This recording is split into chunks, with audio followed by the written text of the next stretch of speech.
കഴിഞ്ഞ 9 മാസക്കാലമായി റീറ്റെയിൽ പണപ്പെരുപ്പത്തിൻ്റെ കാര്യത്തിലും വിലക്കയറ്റത്തിലും കേരളം 1-ാം സ്ഥാനം തുടർച്ചയായി കൊണ്ടുപോവാണ്. ഇത് കേരള കൺസ്യൂമർ സ്റ്റേറ്റ് ആയതുകൊണ്ട് എല്ലാ കാലത്തും കേരളം 1-ാം സ്ഥാനമാണ് എന്നുള്ള വാദം ശരിയല്ല.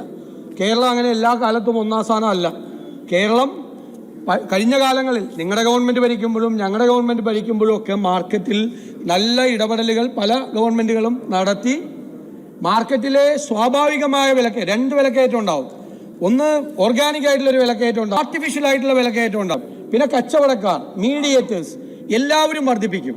അവിടെയെല്ലാമാണ് ഗവൺമെൻറ്റിൻ്റെ റോൾ എന്ന് പറയുന്നത്.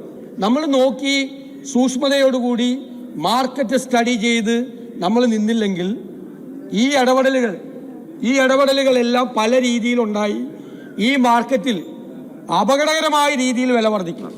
റിവേഴ്സ് മൈഗ്രേഷൻ്റെ ഇമ്പാക്റ്റ് കൂടി നമ്മൾ ആലോചിക്കണം. നമ്മുടെ സമ്പദ് വ്യവസ്ഥയുടെ നട്ടെല്ലാണ് റെമിറ്റൻസ്, അല്ലേ? റെമിറ്റൻസ്, റിവേഴ്സ് മൈഗ്രേഷൻ നമ്മൾ ഈ റെമിറ്റൻസ് കുറച്ചുകൊണ്ടുവരും.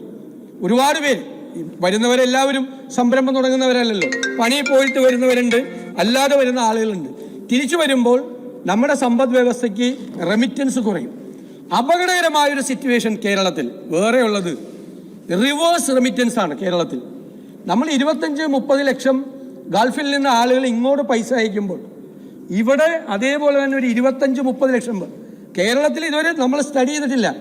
25-30 ലക്ഷം പേര് മറ്റ് സംസ്ഥാനങ്ങളിൽ നിന്ന് കേരളത്തിലേക്ക് വന്നിട്ട് പണ്ട് നമ്മൾ ഗൾഫിൽ പോയ പോലെ വരികയാണ്.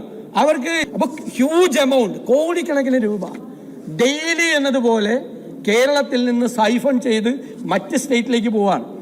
ഇതെല്ലാം കൂടി ഒരു ലിക്വിഡിറ്റി ക്രഞ്ച്, പൈസ ഇല്ലാത്ത ഒരവസ്ഥ കൂടി ഉണ്ടാക്കിയാണ്.